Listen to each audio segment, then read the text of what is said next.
As we end today on the death of Tom Hayden, who died at the age of 76. He suffered a stroke last year.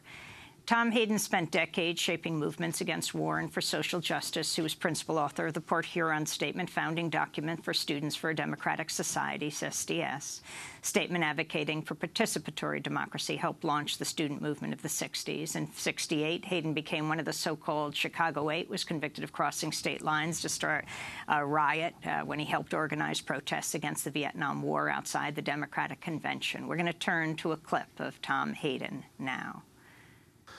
So we can never forget that, of course, it was the Vietnamese resistance and their sacrifice that led to our awakening, along with the civil rights movement at home. It began with handfuls of young people, black students who led freedom rides, sit-ins.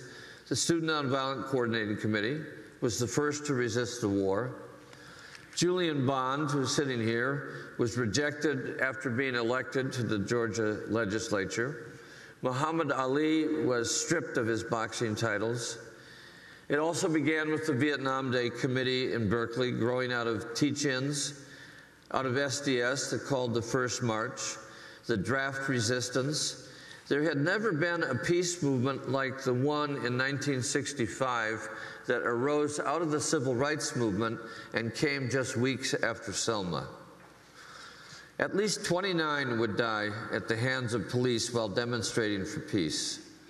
And I'd like here to introduce Luis Rodriguez and Rosalio Munoz and Jorge Mariscal from the Chicano Moratorium, where 4 died, including Gustav Montes, Lynn Ward, Jose Diaz, and Ruben Salazar. Ruben Salazar was an early Juan Gonzalez. Ruben Salazar was a great reporter for the Los Angeles Times who served as a journalist in Vietnam before he started critical reporting on the streets of Los Angeles. And he was shot by the sheriff's deputies.